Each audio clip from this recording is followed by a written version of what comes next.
es eh, el tema del raquitismo. Entonces nos vamos a enfocar en la siguiente charla básicamente en los raquitismos hipofosfatémicos y en cómo diferenciar los genéticos de los adquiridos con base en algunas presentaciones y hallazgos clínicos y sobre todo en los paraclínicos. Esta es mi declaración de conflictos de interés por esta charla. Percibo honorarios por parte de Ultragenyx por la realización de esta charla y la bibliografía incluida pues corresponde a las referencias que sirvieron como base para el desarrollo de la presentación. Esta presentación pues tiene fines educativos y va dirigida exclusivamente a profesionales de la salud. Entonces, entremos en materia y arrancamos un poco definiendo qué es el raquitismo. El raquitismo es una enfermedad frecuente en realidad en todo el mundo que afecta la salud y básicamente su mayor alteración se produce en el crecimiento y el desarrollo de los niños y adolescentes. La palabra raquitismo viene pues del griego que significa raqui, que es columna vertebral, y tismo, que significa inflamación, es decir, denota una alteración o inflamación en los huesos.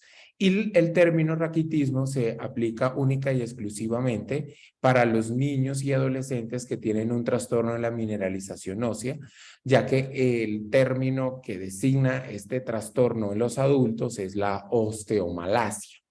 Entonces, lo que ocurre en el raquitismo es que ya sea por una deficiencia nutricional que provoca un déficit de vitamina D o un déficit en el consumo de calcio y fósforo principalmente de la dieta, o también una baja exposición a la luz solar, provoca una anomalía en el cartílago de crecimiento específicamente de los huesos largos y esto provoca una disminución en la velocidad de crecimiento de los niños, afecta el crecimiento óseo porque hay una mineralización defectuosa producto de un déficit de tanto el calcio como el fósforo o de la vitamina D, que lleva principalmente a las piernas arqueadas, a las rodillas valgas, a la aparición del rosario raquítico muy característico en los niños, y esto a su vez pues lleva a una afectación completa en la calidad de vida de los pacientes que generalmente presentan también dolor, fracturas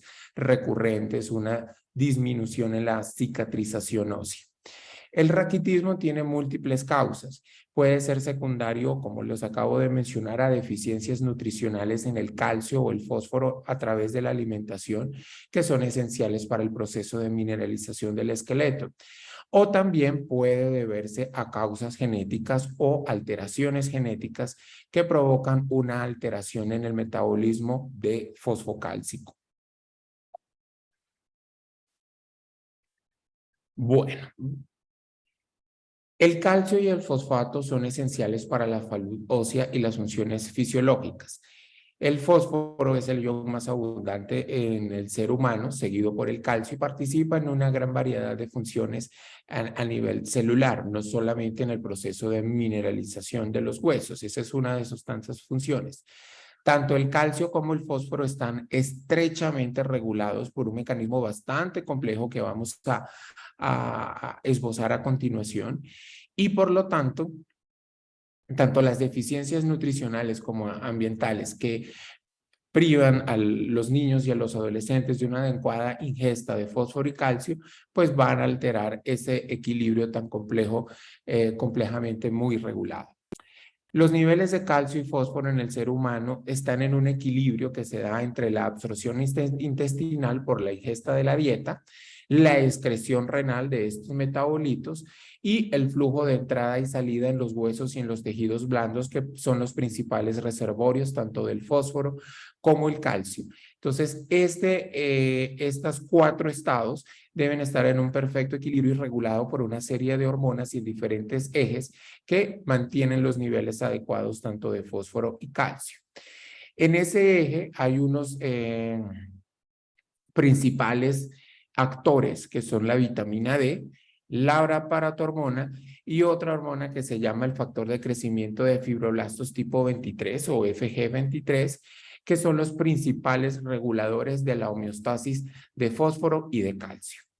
Entonces, lo que vemos aquí en esta imagen de la parte izquierda de sus pantallas, vamos a hacer un esbozo de los actores principales que regulan la homeostasis del fósforo en el organismo. Entonces tenemos que la principal fuente de fósforo es la dieta. Sin embargo, uno de los actores principales que regula la homeostasis tanto del calcio como el fósforo es la vitamina D. La vitamina D se sintetiza en una proforma que se llama el colecalciferol en la piel y esta fabricación a través de la piel se hace a través de los rayos UV que provocan que una molécula derivada del colesterol, que es el ergocalciferol, por acción de la luz solar, perdón, de los rayos ultravioleta, se transforme en la vitamina D3 o el colecalciferol. Este colecalciferol, una vez que se produce en la piel por la exposición a la luz solar, pasa al hígado, donde por acción de una enzima, que es la 25 hidroxilasa, se hidroxila y se convierte en la vitamina D o 25 hidroxivitamina D, también conocida como calcidiol. El calcidiol, a su vez, debe sufrir un segundo proceso de hidroxilación y lo hace a través de su paso en el riñón, donde otra enzima que se encuentra ubicada en el riñón, que es la 1-hidroxilasa, lo vuelve a hidroxilar en una posición diferente y finalmente se transforma en la 1,25 hidroxivitamina D, o también llamada la forma activa de la vitamina D o calcitriol, que es la que cumple las funciones que tiene esta vitamina en la regulación del fósforo y el calcio. La hidroxivitamina D o el calcitriol tiene varias funciones o varias dianas en el organismo. Actúa a nivel del hueso según cómo se encuentren los niveles. Si hay una disminución de los niveles tanto de calcio como fósforo, recordemos que es el riñón el que censa los niveles de calcio y fósforo en el organismo. El riñón detecta si hay una variación en los niveles de calcio y fósforo y a su vez induce la producción de la vitamina 1,25D o calcitriol. Entonces, esta vitamina, según los niveles de calcio y fósforo, tiene varias dianas en el organismo y actúa a nivel del hueso cuando disminuyen los niveles de fósforo y de calcio, aumenta la resorción ósea, es decir, incrementa la actividad de los osteoclastos a nivel del hueso y provoca la salida de calcio y fósforo de su principal reservorio, que es el esqueleto, para aumentar los niveles de fósforo. A su vez, también actúa en el intestino y regula al alza la aparición de los cotransportadores de calcio y fósforo que se encuentran presentes en las células intestinales para aumentar la absorción de fósforo y calcio si los niveles disminuyen. Y a su vez también tiene un sistema de regulación negativa a través del cual, si los niveles se encuentran aumentados, pues disminuye su producción y aumenta la excreción de fósforo a nivel renal. Por otra parte, la paratormona, que también es un protagonista o un actor principal de esta regulación, se encarga también de regular la producción de vitamina D o de calcitriol en su forma activa en el riñón, según los niveles de calcio y fósforo como se encuentren en la sangre. También la paratormona incrementa la resorción ósea para liberar calcio y fósforo de sus reservorios si se encuentran disminuidos los niveles para incrementarlos a nivel a nivel sérico. Y también aumenta la absorción a nivel intestinal. Los niveles de fósforo, como les mencionaba previamente, están estrechamente regulados y hay un equilibrio entre el fósforo que se ingiere, el que se almacena en los huesos y el que es filtrado y excretado por el riñón. El fósforo principalmente ingresa a través de la dieta y un 30% de su absorción está dada por la vitamina D, el calcitriol, la forma activa de la vitamina D, que provoca que los canales o locotransportadores de sodio y fósforo que se encuentran presentes en el lumen del intestino faciliten la absorción. Ese fósforo que es absorbido principalmente de la dieta tiene varios destinos. Un 80%, si los niveles en sangre están normales, se van a almacenar en el hueso. Entonces, ese calcio y ese fósforo hacen parte de los cristales de hidroxiapatita sobre los cuales se depositan las sales de calcio que permiten la mineralización del hueso. Entonces, ese fósforo se almacena el 80% principalmente en cristales en el hueso. El otro 14% del fósforo que ingerimos de la dieta se encuentra almacenado en los tejidos blandos y solamente un 1% pasa a estar presente en la circulación, en la sangre. De ese 1%, entre el 85 y el 90% es filtrado a nivel del riñón y es reabsorbido nuevamente en el riñón para pasar nuevamente a la circulación y cumplir varias de las funciones que tiene el fósforo en la homeostasis celular. Sin embargo, aquí entra en juego otra molécula protagonista en la regulación. Previamente les mostré cómo la paratormona y cómo la vitamina D regulan parte de esa homeostasis de el calcio y el fósforo. Pero el fósforo tiene otro actor principal que regula su metabolismo a nivel del hueso. Existe un eje hueso-riñón que también se encarga de regular los niveles de fósforo sérico. Entonces, nuevamente, a modo de recorderis, tenemos que la forma activa de la vitamina D o el calcitriol facilita la absorción del fósforo a nivel del intestino para que los niveles en sangre se mantengan estables. Y la paratormona también se encarga de regular los niveles séricos según estos aumenten o disminuyen. Pero a nivel del hueso tenemos otra molécula o otro actor muy importante que es el FG23 o el factor de crecimiento derivado de los fibroblastos tipos 23. Esta es una hormona, específicamente una fosfatonina, que es producida por los osteocitos en respuesta también a los niveles séricos de fósforo. Cuando los niveles de fósforo se encuentran normales a nivel de la sangre, pues la producción de FG23 se mantiene disminuida o regulada a la baja porque tiene esta hormona un efecto fosfatúrico. Cuando los niveles de fósforo disminuyen en la sangre por cualquier motivo, el hueso, los osteocitos del hueso producen esta hormona FG23. Se producen unos incrementos en los niveles séricos de FG23. Y esta hormona tiene varias dianas o varias funciones. Una de ellas es aumentar el aumento de los niveles de la FG23 tiene como consecuencia evitar que los cotransportadores de sodio y fósforo que se encuentran en el túbulo proximal del riñón logren llegar al lumen, es decir, bloquea el transporte de estos cotransportadores que se encargan de la reabsorción del fósforo a nivel del túbulo proximal. Entonces, en este sentido, tiene un efecto fosfatúrico y aumenta la excreción del fósforo a nivel renal o incrementa pues la pérdida de nivel renal cuando los niveles de fósforo en sangre se encuentran aumentados.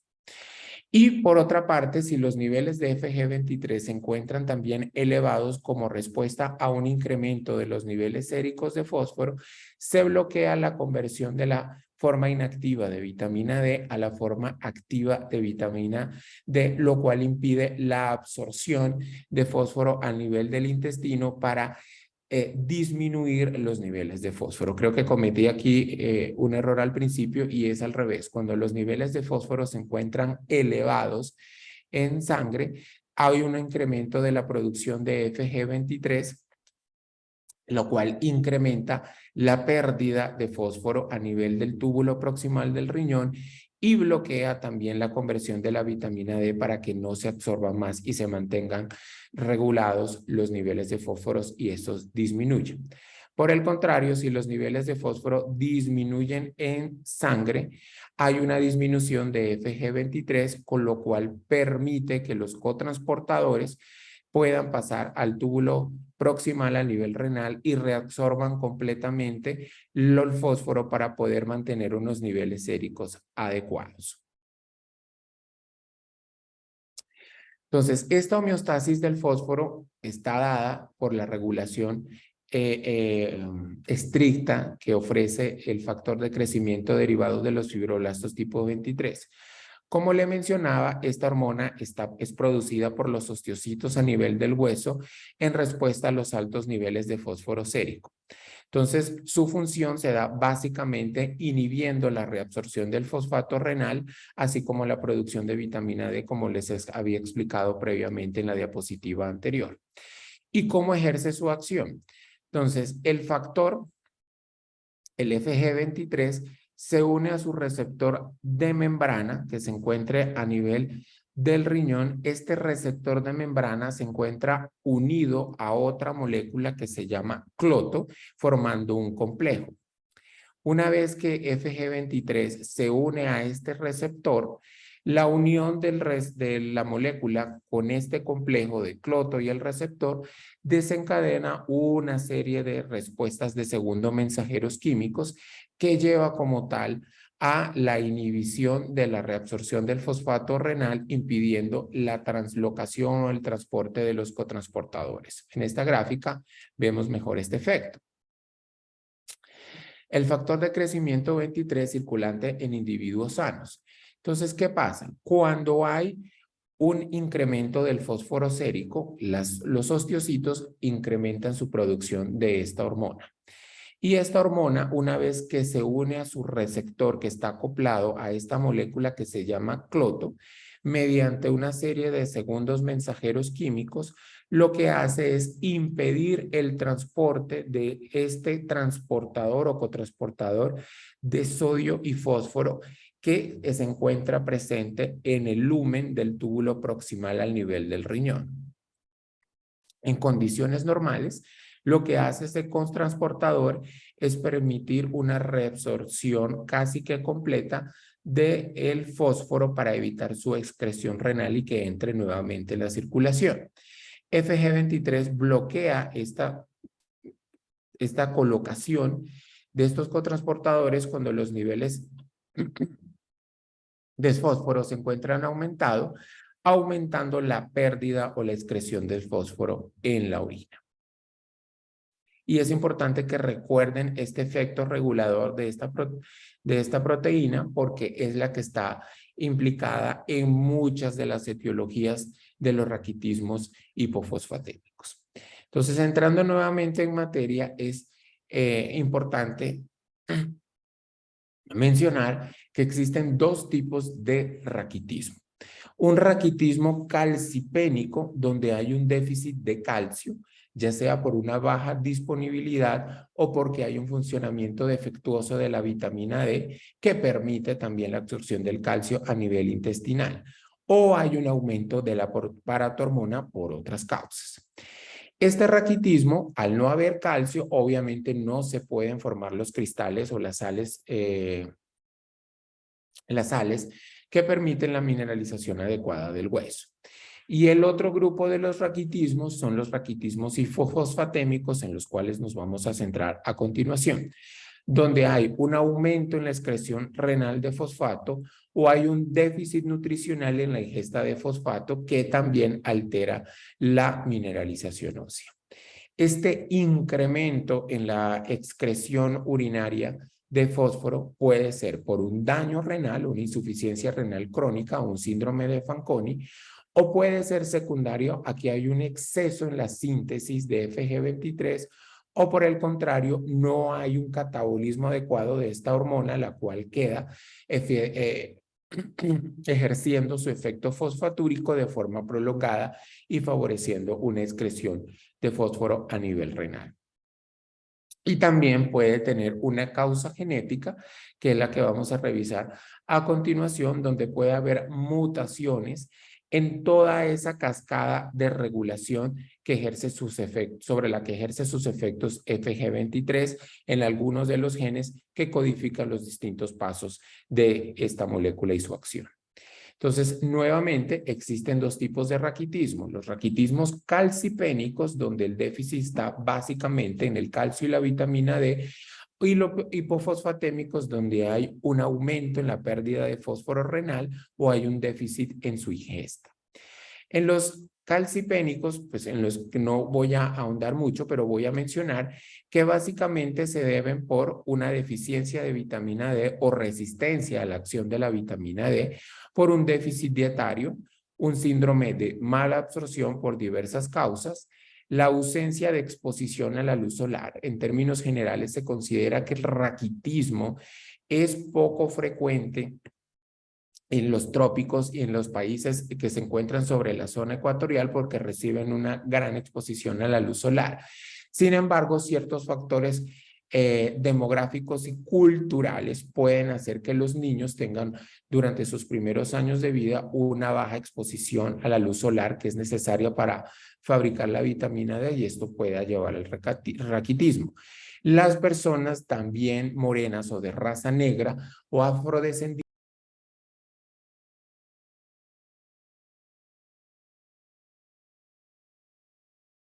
Doctor Jorge, creo que se apagó su micrófono. Ya. Sí, ya.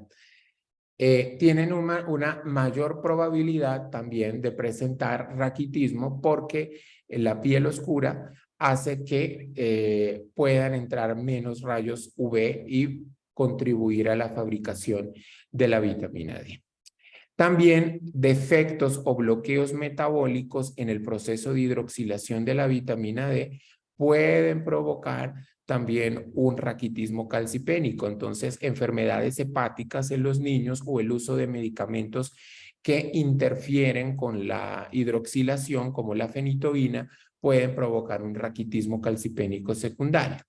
Y finalmente puede haber déficits enzimáticos en el proceso de hidroxilación de la vitamina D o una resistencia de la vitamina en los órganos efectores. Finalmente, un déficit en el consumo de calcio por deprivación nutricional y también una insuficiencia renal crónica que impide una adecuada síntesis de calcitriol en el riñón. Por otro lado, tenemos el grupo de los raquitismos hipofosfatémicos y acá tenemos dos causas. Una pérdida renal de fósforo que puede ser secundaria a una enfermedad genética o un daño renal como el síndrome de Fanconi, una deficiencia nutricional en el consumo de fósforo o una mala absorción. Y nos vamos a centrar básicamente en los raquitismos hipofosfatémicos. Entonces, estos son un grupo bastante heterogéneo de raquitismos en los cuales pues hay una pérdida excesiva de fósforo a través del riñón o hay una ingesta deficiente de fósforo. Y tiene muchas implicaciones porque aunque clínicamente todos tienen las mismas manifestaciones, el tratamiento difiere según la causa y esto tiene consecuencias en el crecimiento y el desarrollo óseo de los niños. Generalmente los raquitismos fosfatémicos, al igual que el calcipénico, predispone a un incremento en el riesgo de fracturas, a una disminución en la cicatrización ósea en los niños, a problemas dentales como abscesos dentarios o pérdidas de las piezas dentales de forma prematura, a nefrolitiasis o nefrocalcinosis, y normalmente la clínica o las manifestaciones clínicas pueden ser al principio muy leves según la cronicidad y el grado de severidad, y eso provoca un retraso diagnóstico muy prolongado en los niños que puede llevar a consecuencias irreversibles pues en su crecimiento y su calidad de vida. Importante para poder distinguir la causa de los raquitismos hipofosfatémicos son los estudios de laboratorios, una anamnesis muy exhaustiva con un adecuado examen físico y antecedentes familiares, y los paraclínicos que más adelante les voy a mencionar, que nos permitan dilucidar cuál es la causa, porque esto tiene implicaciones terapéuticas.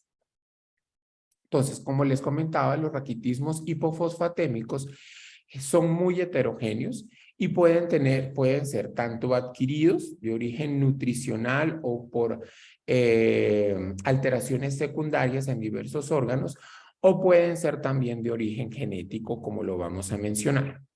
Dentro de los adquiridos, pues tenemos que hay un aumento de la pérdida renal o una absorción intestinal del fósforo deficiente por diferentes causas.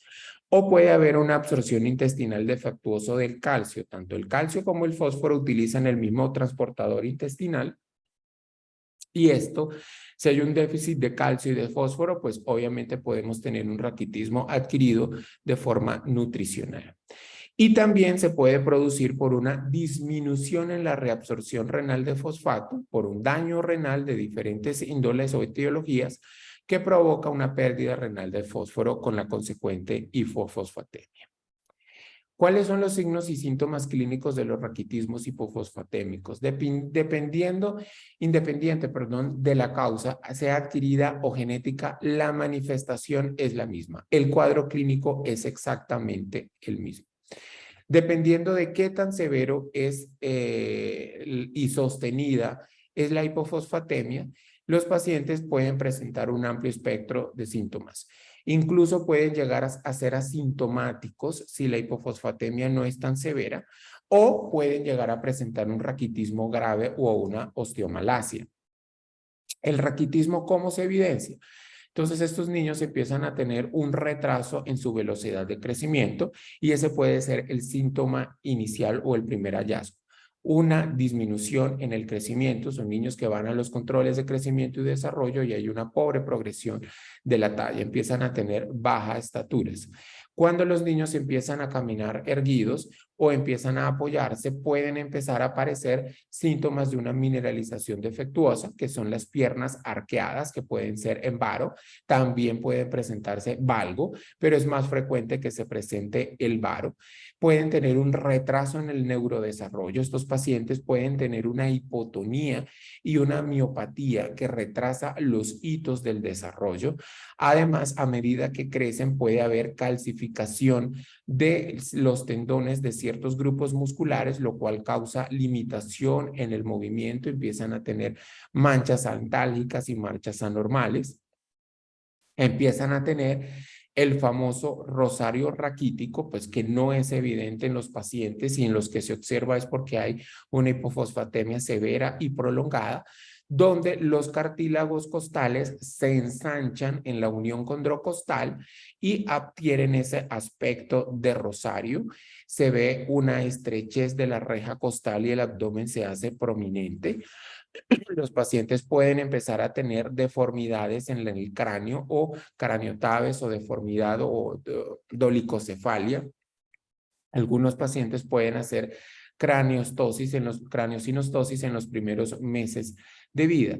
Y si nos vamos a los hallazgos radiológicos, pues encontramos evidentemente que hay una marcada dismineralización de los huesos. Podemos observar a nivel radiológico que las metáfisis de los huesos largos se encuentran ensanchadas, las epífisis se ven irregulares o lo que llama el radiólogo despelucadas. Y a nivel del esmalte dentario son pacientes que tienen un caries excesivas o pérdida temprana de los dientes. Algunos niños pueden hacer también nefrolitiasis o nefrocalcinosis. Esto se produce debido a que el calcio, por el déficit de fósforo de forma secundaria, no puede ingresar a los huesos y queda circulando y empieza a depositarse en los tejidos como las articulaciones y en el riñón, llevando a litiasis o nefrocalcinosis. Entonces, estos son los hallazgos tanto clínicos como radiológicos que se presentan en el raquitismo hipofosfatémico independiente de la causa. Ahora, ¿cuáles son las causas de raquitismos hipofosfatémicos adquiridos? Entonces, generalmente los raquitismos severos o la hipofosfatemia, severa, se produce por una adecuada nutrición parenteral. Pacientes o niños que están con enfermedades crónicas y que reciben una nutrición parenteral sin un adecuado suplemento de fósforo y de vitamina D pueden hacer raquitismos hipofosfatémicos. Y se pueden presentar hipofosfatemias severas en déficits nutricionales, por ejemplo, en niños con bajo peso al nacer o que usan fórmulas nutricionales hidrolizadas por largo periodo de tiempo que no vienen suplementadas con vitamina D o con fósforo, puede llevar a raquitismos, en este caso iatrogénicos. El déficit de vitamina D, ya sea por una disminución de la absorción intestinal de fósforo, por falta de exposición a la luz solar, y el tratamiento crónico con antiácidos para algunas patologías como el reflujo en los niños. Los antiácidos evitan la absorción adecuada de fósforo y pueden provocar también hipofosfatemia. Por otro lado, tenemos enfermedades que pueden aumentar la excreción renal de fósforo y acá tenemos todas las nefropatías primarias. Entonces, por ejemplo, los pacientes o los niños que son sometidos a trasplante renal por X o Y motivo y que usan inmunosupresores como los inhibidores de la vía TOR, que se utilizan principalmente como tratamiento para el rechazo, impiden una adecuada reabsorción del fósforo, incrementan la excreción renal. Entonces, estos pacientes pueden presentar raquitismos hipofosfatémicos. El síndrome de Fanconi por X o Y nefropatía también impide la reabsorción a nivel del fósforo renal. También se puede producir de forma iatrogénica en niños que llegan deshidratados y se hace una expansión muy agresiva de la volemia. Se puede producir también por un factor dilucional una hipofosfatemia que puede llevar también a disminución de los niveles séricos de fósforo, que se hace más de forma transitoria y no tan sostenida. Y el uso de forma iatrogénica de ciertos medicamentos como las sales de platino, los diuréticos para pacientes con cardiopatías, el uso de glucocorticoides para pacientes que tienen glomerulonefritis o síndrome nefrótico, el tratamiento antiviral para HIV o el uso de acetazolamida para ciertas condiciones pediátricas puede incrementar la pérdida de fosfato renal y, si esto es de forma crónica, llevar a un raquitismo. Y finalmente el hiperparatiroidismo, ya sea primario o secundario, pues puede llevar también a un raquitismo hipofosfatémico. Entonces, estas son las causas adquiridas como tal. Ahora nos vamos a centrar en el segundo grupo, que son los raquitismos hereditarios. Aquellos donde no hay una causa exógena o adquirida que provoca esa pérdida de fósforo o disminuye su adecuada absorción.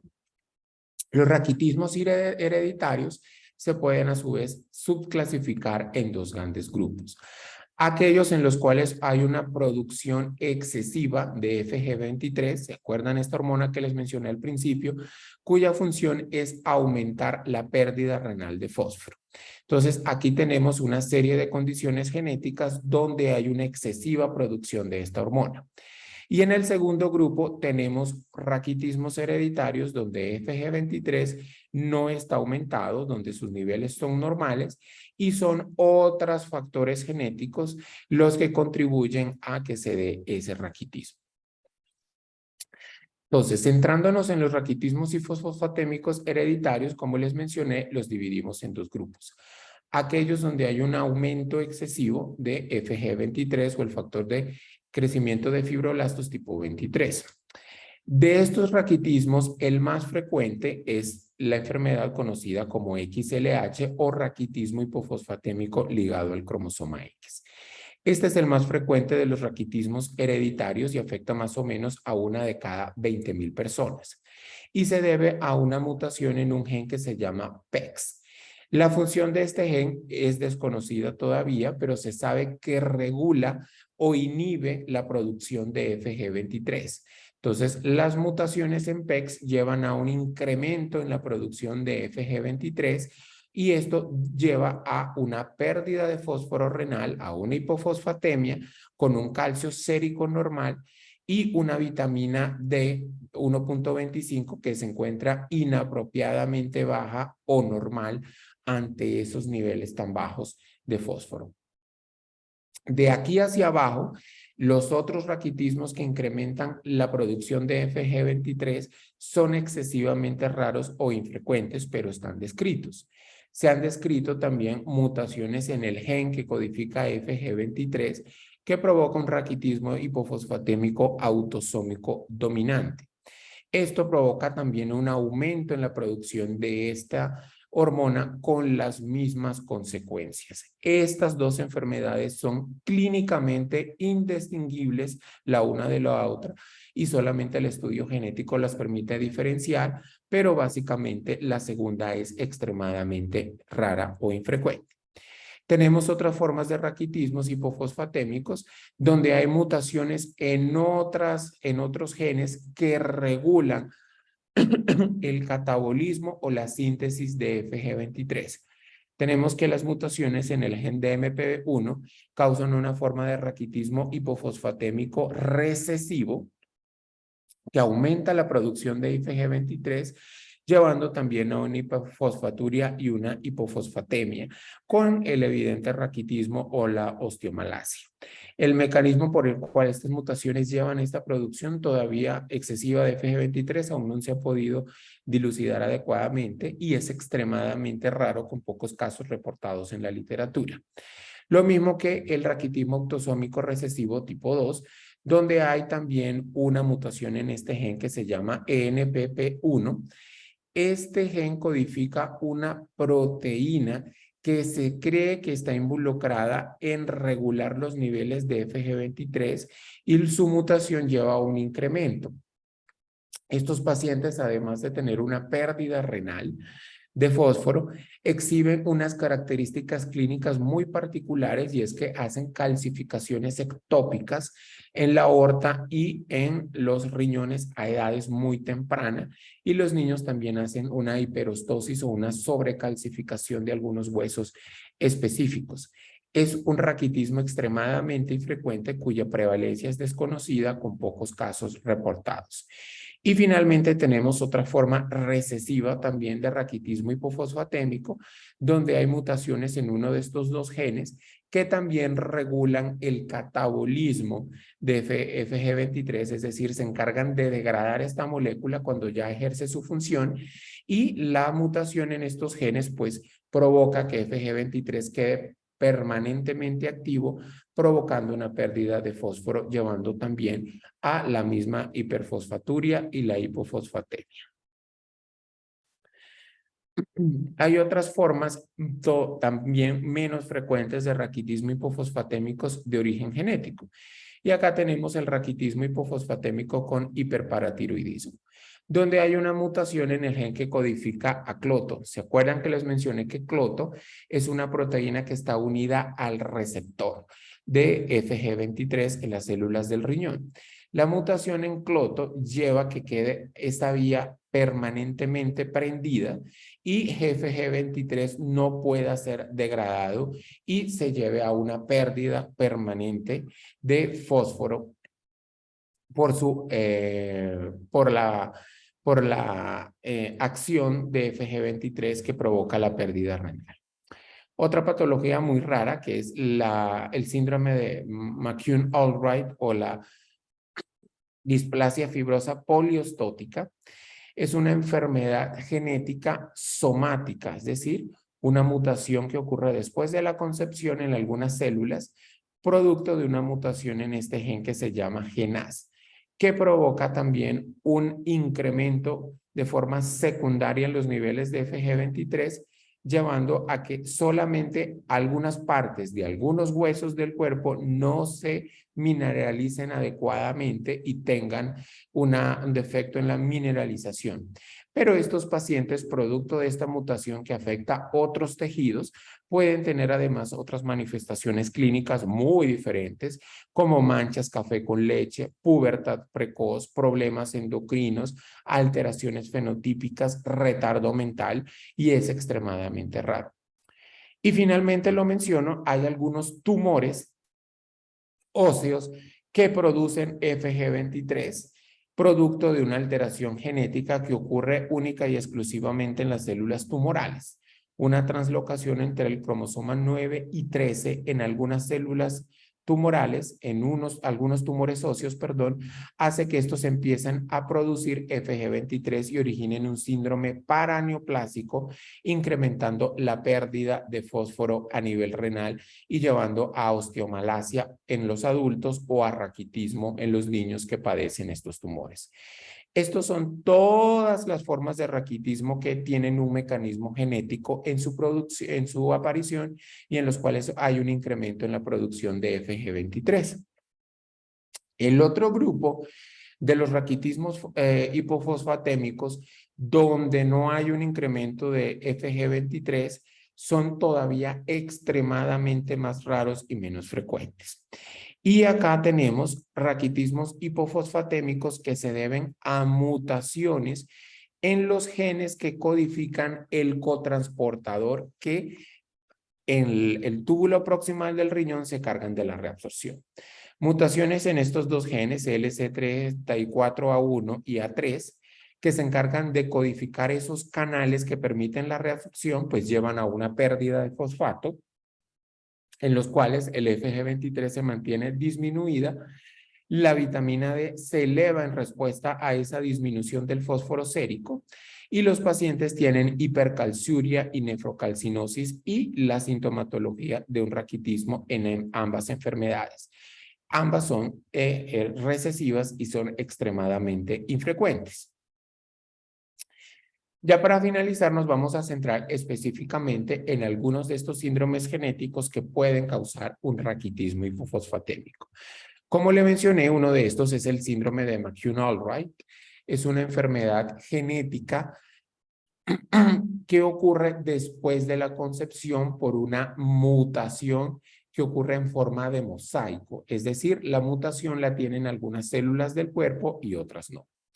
Las células que están mutadas empiezan a tener una excesiva pérdida de fósforo por incremento en los niveles de FG23. Y esto lleva a que los pacientes en algunos huesos tengan lesiones como las que observan acá, fallas de mineralización segmentaria en algunas partes del hueso y en algunos grupos de huesos. Y esto es lo que se llama displasia fibrosa o poliostótica. Los pacientes a su vez también tienen manchas café con leche, hipertiroidismo, pubertad precoz, tanto en niños como niñas, la hipofosfatemia y un aumento de la producción de la hormona de crecimiento que lleva a un crecimiento desproporcionado o desigual. Estas son algunas de las características de los pacientes: las manchas café con leche en la piel, la displasia fibrosa poliostótica que pueden ver aquí, pueden observar en los cóndilos del fémur, donde hay un defecto de la mineralización y que también puede afectar los huesos de las caras, ocasionando un dismorfismo y un crecimiento desproporcionado en estos pacientes. Y finalmente tenemos el raquitismo hipofosfatémico ligado a X, o XLH, que es la forma más frecuente de raquitismo hipofosfatémico genético o hereditario, donde hay un aumento en la producción de FG23 y es el más frecuente de todos los raquitismos hipofosfatémicos. Es un trastorno hereditario, progresivo y crónico, donde hay una pérdida del fósforo a nivel renal. Y principalmente los pacientes se caracterizan porque tienen unos bajos niveles de fósforo sanguíneo y un incremento en la excreción del fósforo renal. Este incremento en la excreción del fósforo renal se evidencia mediante el cálculo de la reabsorción tubular máxima de fósforo para la tasa de filtración glomerular reducida. Esto, que suena extremadamente complejo, es simplemente una fórmula que nos permite determinar la excreción de fósforo en la orina. Los pediatras, que ustedes son mucho más expertos y manejan calculadoras en muchas de las aplicaciones, está incluida esta tasa de reabsorción de fósforo para la tasa de filtración glomerular. Y es un cálculo que se basa en la creatinina sérica, la creatinina urinaria, el fósforo sérico, el fósforo urinario y el calcio también en orina. Esa fórmula integra la medición de estos iones y nos permite determinar cuál es la reabsorción de fósforo para saber si un paciente está excretando demasiado fósforo en la orina. Y es importante a la hora de evaluar un raquitismo tener en cuenta que los niveles de fósforo sérico varían por la edad. No podemos tener los mismos valores en un niño que en un adulto, y a diferentes edades también varían, como los vamos a ver, y también existen variaciones incluso en el género. El raquitismo hipofosfatémico ligado a X o XLH tiene una prevalencia más o menos de 1 en 20.000 a 1 en 25.000. En Estados Unidos hay aproximadamente entre 12.000 a 16.000 pacientes que están afectados por esta patología. En Colombia, hasta el momento se han diagnosticado 100 pacientes con XLH, pero se cree que hay un subdiagnóstico porque la enfermedad es extremadamente heterogénea en su presentación y algunos pacientes incluso pueden tener síntomas muy leves que pueden pasar desapercibidos. Esta es la proporción de los pacientes, básicamente la gran mayoría se han diagnosticado en la región andina. Sin embargo, hace poco, hace aproximadamente unos 2 años, se hizo un estudio de predicción estadística basado en el censo, en el último censo que se hizo en el DANE y a la prevalencia mundial, y se calculó que en teoría debe haber 981 casos de raquitismo hipofosfatémico que deben más o menos estar distribuidos en 336 hombres y 645 mujeres. Al ser una enfermedad ligada al cromosoma X, que más adelante les comento eso, hay una mayor prevalencia de mujeres afectadas. Y el cálculo que se hizo en esta predicción estadística utilizando un programa bioinformático que utiliza los datos sociodemográficos es que debe haber más o menos 1.98 a 2.09 de casos de pacientes afectadas por 100.000 habitantes en Colombia, con una prevalencia estimada de 2.61 por 100.000 para las mujeres y de 1.43 por 100.000 habitantes para los hombres. Pero como es una enfermedad que puede tener unos síntomas muy variables, desde pacientes asintomáticos solamente con talla baja hasta pacientes con un raquitismo severo, puede pasar desapercibida. Esta enfermedad, como les había mencionado previamente, se produce por una mutación en el gen PEX que inhibe la producción de FG23. Entonces, esta mutación en este gen lleva a que se incrementen los niveles de FG23 y por ende se altere la homeostasis del fósforo. Esto hace que el fósforo no se reabsorba a nivel del riñón y se excreta en la orina, disminuyan sus niveles en la sangre y esto lleva obviamente a un defecto en la mineralización de los huesos con las consecuentes manifestaciones del raquitismo.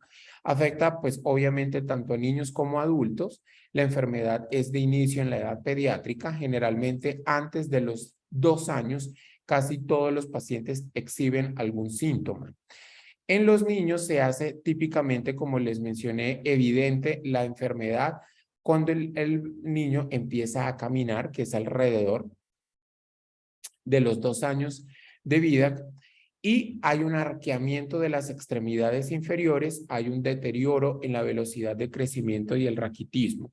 Esto lleva a que los pacientes tengan baja estatura, empiezan a tener un retraso marcado en el crecimiento, deformidades esqueléticas progresivas. Los miembros inferiores pueden tener un tanto varo como valgo.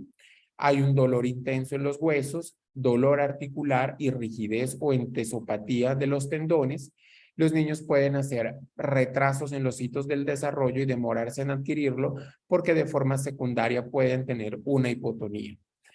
También las manifestaciones clínicas pueden variar. Hay personas que solamente tienen la talla baja con la hipofosfatemia y niños que hacen un cuadro esquelético muchísimo más severo. Los pacientes pueden tener un alargamiento del cráneo, pueden tener craniosinostosis los niños, una malformación de Chiari y pueden también tener abscesos dentales y caries excesivas que llevan a la pérdida prematura de los dientes. Obviamente es una enfermedad con una gran carga y con una gran morbilidad que lleva a dolor, a marchas altálgicas, a limitación funcional a los niños y a anormalidades de la marcha. Algunos de los signos radiológicos, pues se puede observar el rosario raquítico, que es un incremento o ensanchamiento de los cartílagos condrocostales. Se puede observar una estrechez de la caja torácica. Los pacientes también pueden presentar un ensanchamiento a nivel de las epífisis y las metáfisis de los huesos, con una irregularidad también en los epífisis que las afecta más medialmente. El arqueamiento de las piernas que observamos acá, y también se pueden observar pseudofracturas que muchas veces son indoloras o fracturas espontáneas por el defecto en la mineralización ósea. Es una enfermedad ligada a X y ustedes se preguntarán por qué si es una enfermedad ligada a X afecta a las mujeres.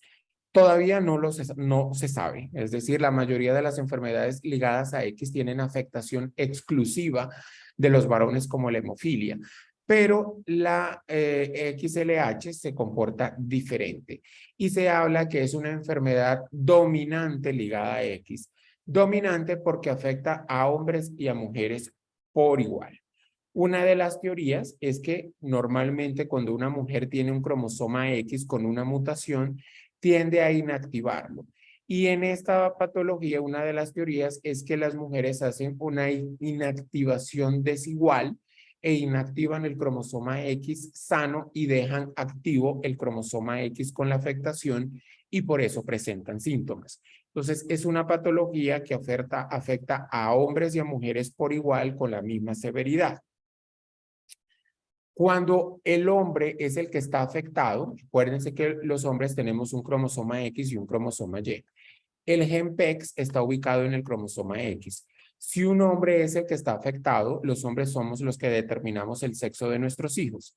Entonces, un hombre, todas las hijas que tenga van a ser afectadas porque se van a llevar su cromosoma X. El 100% de las hijas de un varón afectado van a heredar la enfermedad y a presentar algún tipo de sintomatología asociada al raquitismo.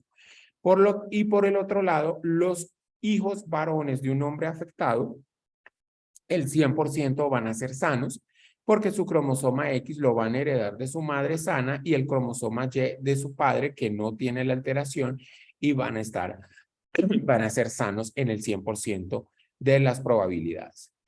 Cuando es la mujer la que está afectada por esta patología, como la mujer tiene 2 cromosomas X, a sus hijos, sean mujeres o varones, le van a heredar uno de sus cromosomas X. Entonces, una mujer tiene un riesgo del 50% de tener una hija mujer afectada y un 50% de tener un hijo varón afectado y 50%, tanto varones como mujeres, de probabilidad de que salgan sanos independientemente del sexo. ¿Cuándo se debe sospechar un raquitismo hipofosfatémico? Básicamente, cuando sospechamos cualquier tipo de raquitismo, así sea que consideremos que sea nutricional, es importante descartar un raquitismo hipofosfatémico de origen genético o adquirido.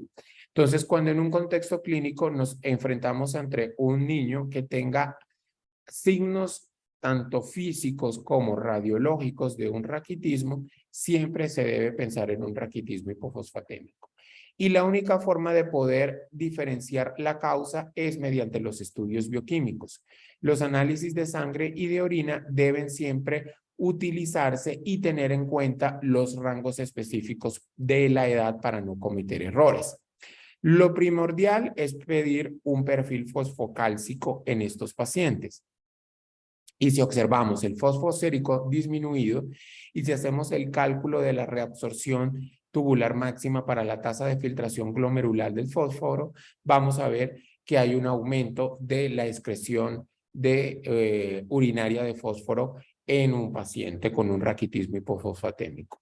Normalmente el calcio y la paratormona se encuentran normales en estos pacientes y la fosfatasa alcalina pues obviamente va a estar aumentada por el defecto en la mineralización ósea que hace que se incremente. Entonces es importante tener los valores pediátricos del fósforo y el calcio de acuerdo a la edad porque varían. Ven ustedes que el rango en los niños muy pequeños del fósforo, el umbral es un poco más alto que el de los adultos o el de los niños más grandes y van variando para la edad. Lo mismo que los niveles de calcio, lo mismo que los niveles de paratormona y lo mismo que los niveles de la 1,25 hidroxivitamina D. Y es importante tener en cuenta estos parámetros para que no se nos pasen por alto raquitismos hipofosfatémicos. La valoración clínica de estos pacientes es un examen físico completo, tener evidencia de una disminución en la velocidad de crecimiento, si es posible, si han visto al niño en varias citas, tratar de calcular la velocidad de crecimiento para medir si está disminuida. Determinar si está disminuida, si eso en una sola visita, determinar si la talla está muy por debajo o más de 2 desviaciones estándar dependiente para la edad y el género. Mirar si hay deformidades, arqueamientos, si hay signos de rosario raquítico o si hay alteraciones o deformidades óseas, que es el primer signo que nos puede hacer sospechar un raquitismo hipofosfatémico. Y ante estos hallazgos clínicos, obviamente vamos a pedir los estudios radiológicos para verificar el defecto en la mineralización, deformidades, alteraciones metafisiarias, epifisiarias y básico y primordial, un perfil fosfocálcico que es muy fácil pedir en nuestro medio. Niveles plasmáticos y urinarios de calcio y fósforo, de paratormona, de vitamina D, y en algunos países donde es posible se puede medir FG23. En Colombia no es posible medir FG23 y no es necesario. Los otros factores bioquímicos nos pueden orientar básicamente el diagnóstico. Pedir una fosfatasa alcalina, una creatinina sérica y en orina parcial para poder hacer el cálculo de la reabsorción tubular máxima de fósforo.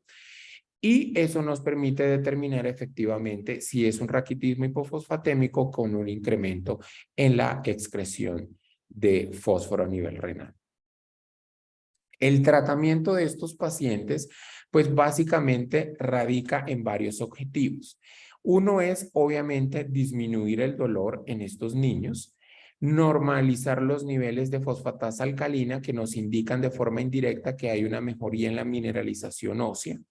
Después del año de tratamiento debe empezar a aumentar la velocidad de crecimiento y después de 3 a 4 años de inicio del tratamiento, los pacientes pueden incluso revertir algunas de las deformidades óseas, es decir, puede haber mejoría notoria del gen uvarum mediante la medición de la distancia intermaliolar cada 6 meses.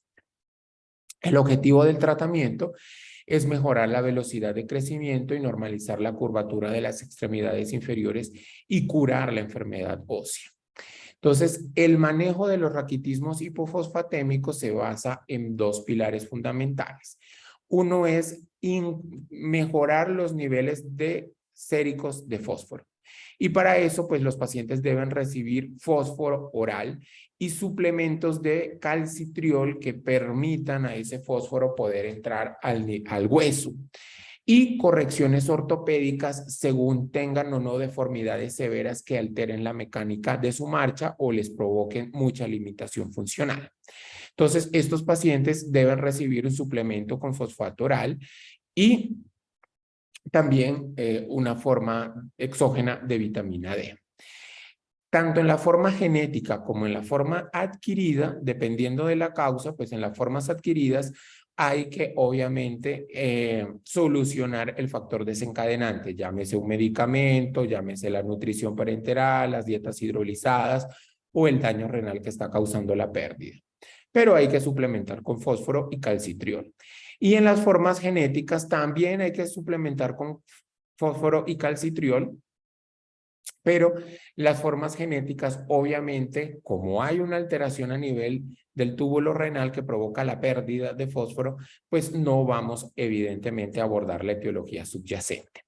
Los pacientes que son diagnosticados de forma temprana y inician su suplemento con calcitriol y con el fósforo oral de forma temprana y estrictamente monitoreados, pueden tener una reversión parcial o incluso completa, dependiendo de qué tan temprano se diagnosticaron de las deformidades óseas y una mejoría bastante notoria en el patrón de crecimiento. Este es un niño de 2 años de edad que comenzó la terapia convencional a los 4 meses y ustedes pueden ver que no tiene ninguna deformidad y se previnieron todas las consecuencias a largo plazo. Para mejorar los resultados, pues la idea es diagnosticar los niños lo más temprano posible para que puedan ser tratados. Los regímenes de suplementación con fósforo y calcitriol, pues hay varios regímenes. Normalmente el fósforo se debe dar 3 a 5 veces al día, junto con dosis altas de calcitriol. Y hay dos regímenes. Una es empezar con dosis bajas de calcitriol para evitar efectos secundarios, como la nefrocalcinosis, y empezar el calcitriol a 20 a 30 nanogramos kilo día en 2 o 3 dosis. Mientras que el fósforo también se inicia con dosis bajas porque es irritativo para la mucosa gastrointestinal y puede causar dolor abdominal y unas diarreas terribles en los pacientes si se empiezan con dosis altas de fósforo y se van titulando de acuerdo al peso.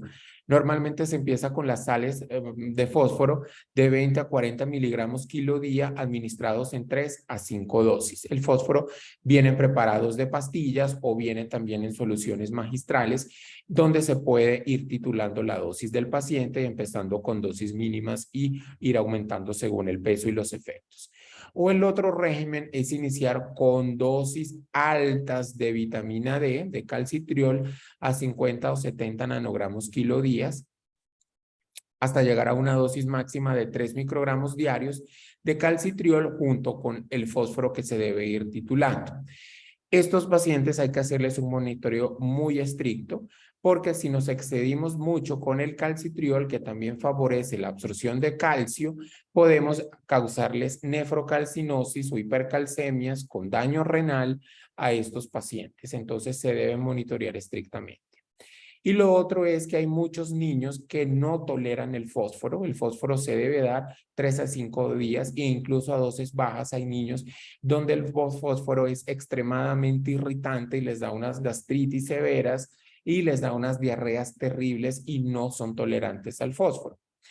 El manejo del raquitismo es multidisciplinario. No hay un solo médico que esté en capacidad de ver todos los problemas que tienen estos pacientes.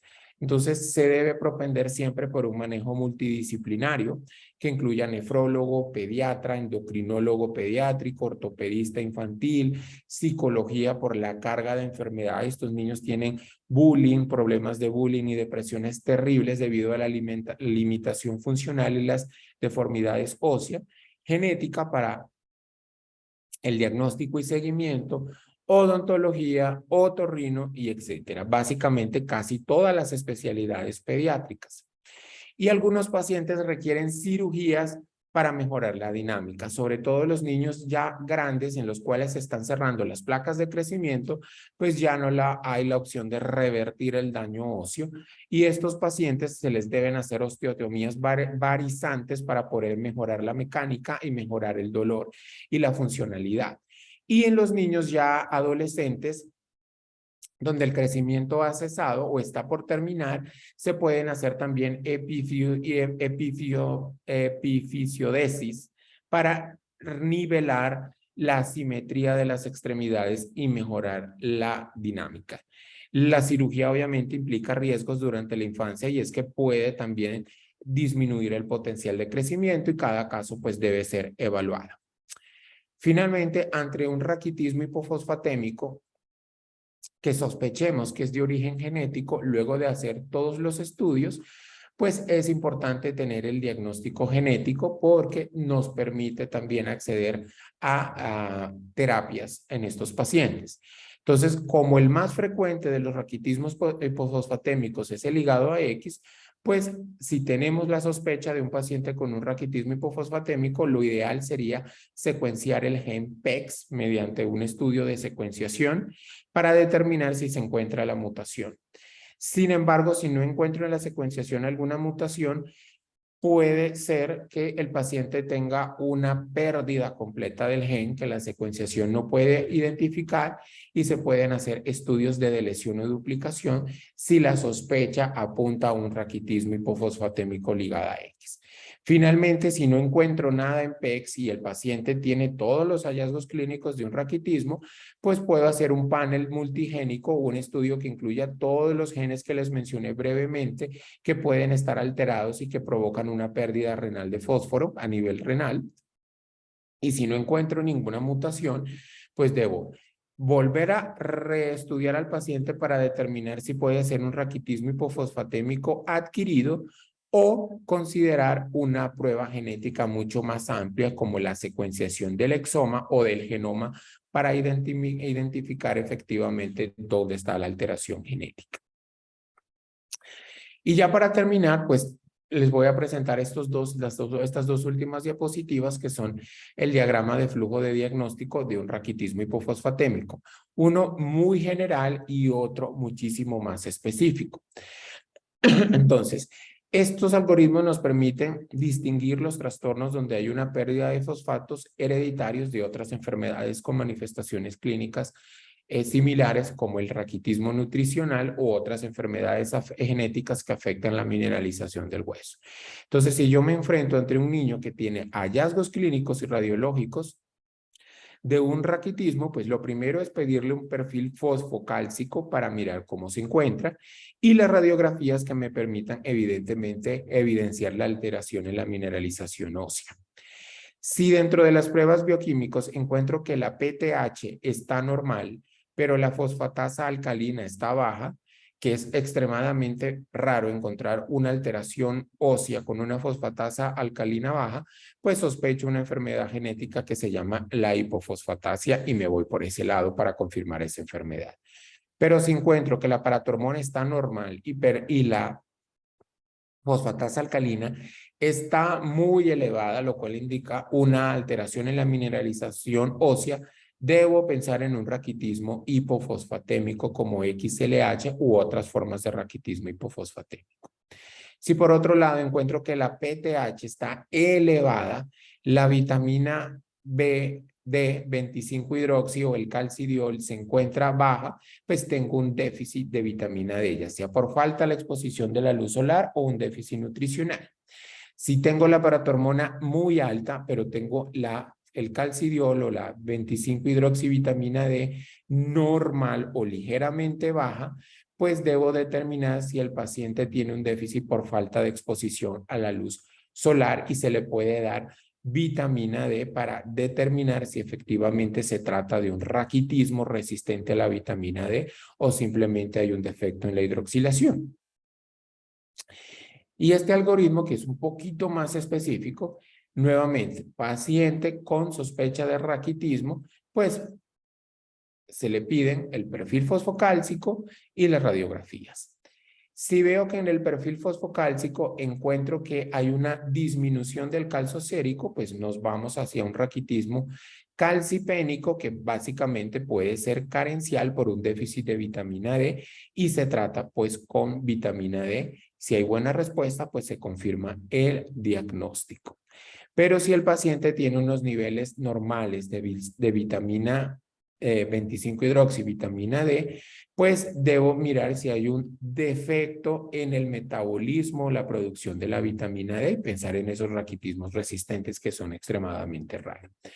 Pero si me encuentro que el fósforo está muy bajo con un calcio normal, pues miro la PTH y a partir de ella me guío como en el otro algoritmo. Si la PTH está normal y el fósforo sérico está bajo, determino mediante el cálculo de la fosfaturia, mediante el cálculo de la reabsorción tubular máxima de fósforo para la tasa de filtración glomerular, determino si el paciente está excretando demasiado fósforo en la orina o si está excretando bajo fósforo. Si la fosfaturia está disminuida, es decir, que hay una reabsorción normal de fósforo, pues nos enfrentamos ante un raquitismo hipofosfatémico de origen nutricional por un déficit en la ingesta de fósforo. Pero si encuentro que hay una excreción elevada de fósforo en la orina, ellos mencionan acá medir los niveles de FG23 si es posible. Si se encuentran normales o bajos, pues puedo tener una hipercalciuria o un daño, una disfunción renal que me está causando esa pérdida de fosfato.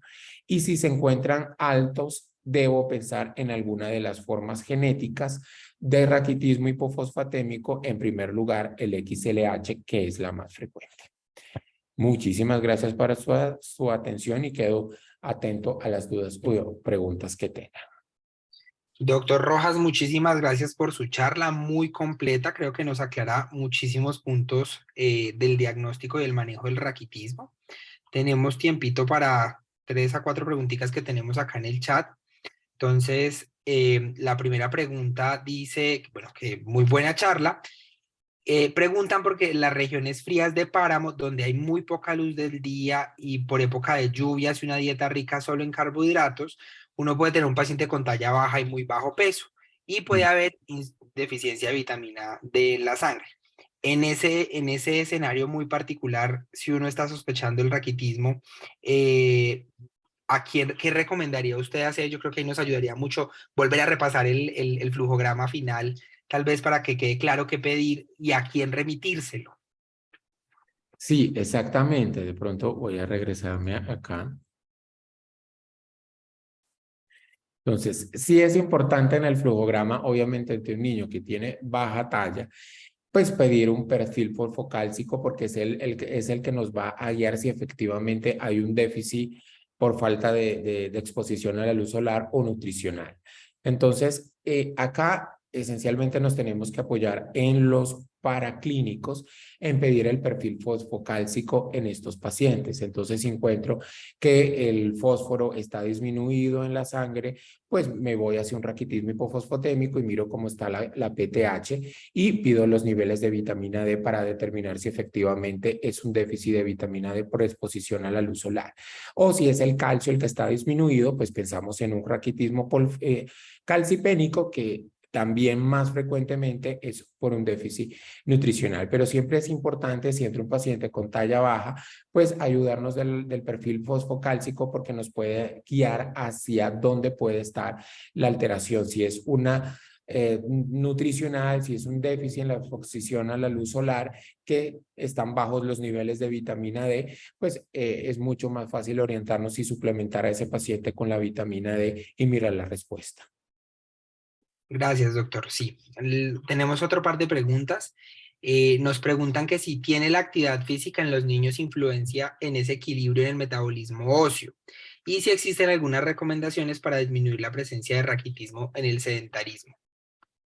Sí, de hecho, la actividad física en los niños es muy importante porque se ha determinado que las actividades físicas incrementan el recambio y la resorción ósea, obviamente adecuada, con una adecuada nutrición y una adecuada exposición a la luz solar.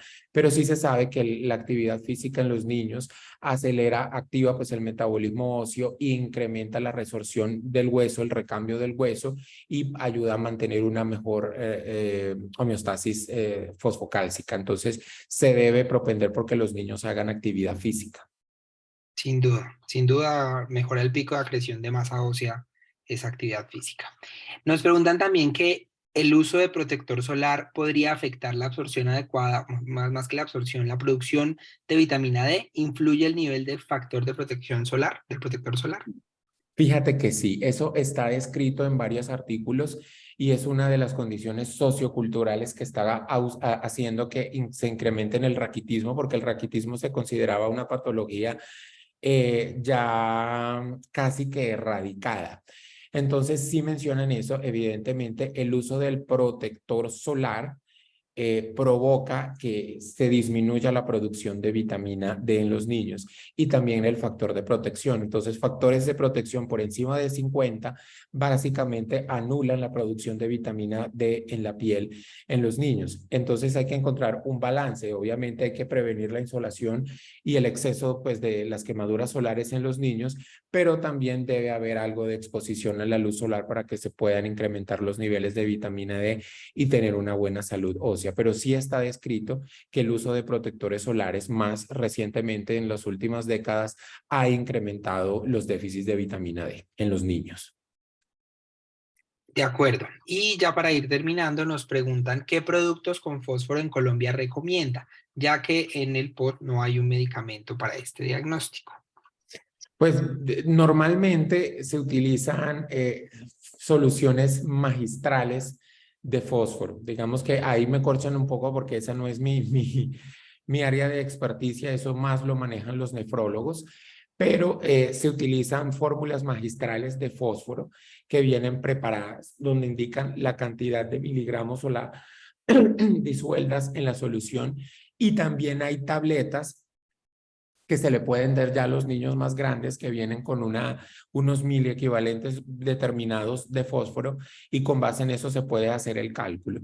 Pero sí están disponibles en Colombia soluciones magistrales de fósforo y también hay fósforo oral en forma de tabletas. La presentación característica no la manejo, no la conozco porque normalmente la suplementación de estos niños la suele hacer el nefrólogo pediatra o el endocrinólogo pediatra. De acuerdo. Y nos preguntan, como pregunta final, ¿qué radiografía de huesos tomar? ¿Donde hay deformidad o todos? No, lo ideal es hacer una radiografía de huesos largos, que así aparece generalmente en el sistema. ¿Qué incluye la radiografía de huesos largos? Principalmente incluye húmeros, tibias, peroné y cráneo. Y esa simple radiografía de huesos largos nos permite evaluar el raquitismo. Entonces, no es necesario que pidan segmento por segmento. Una radiografía de huesos largos que incluye principalmente el esqueleto axial y el cráneo, y bien así estipulada, nos permite evidenciar si hay signos radiológicos de raquitismo, si hay alteración en la mineralización o deformidades. De acuerdo. Y creo que ahora sí ya va la última pregunta, las que van apareciendo. No, Eh, tranquilo. Preguntan, doctor, si usted tiene alguna experiencia sobre el uso del Buruzumab, teniendo en cuenta que el tratamiento convencional tiene baja adherencia y en ocasiones no ofrece una adecuada respuesta. Sí, efectivamente tengo experiencia con el Burosumab y es que es un anticuerpo monoclonal que está dirigido contra FG23 y que el raquitismo hipofosfatémico genético, ligado a X específicamente, actúa a nivel del riñón bloqueando la pérdida de renal de fosfato y ha tenido excelente respuesta. Los pacientes tienen una excelente respuesta y entre más temprano se inicia el tratamiento, pues mejor. Tiene porque ataca la alteración subyacente o va directa a la alteración genética y por lo tanto los pacientes tienen normalización de los niveles séricos de fósforo, mejora mucho el crecimiento, disminuye la fosfatasa alcalina y prácticamente revierte la enfermedad ósea en los pacientes muy pequeños y en los pacientes grandes, pues mejora la calidad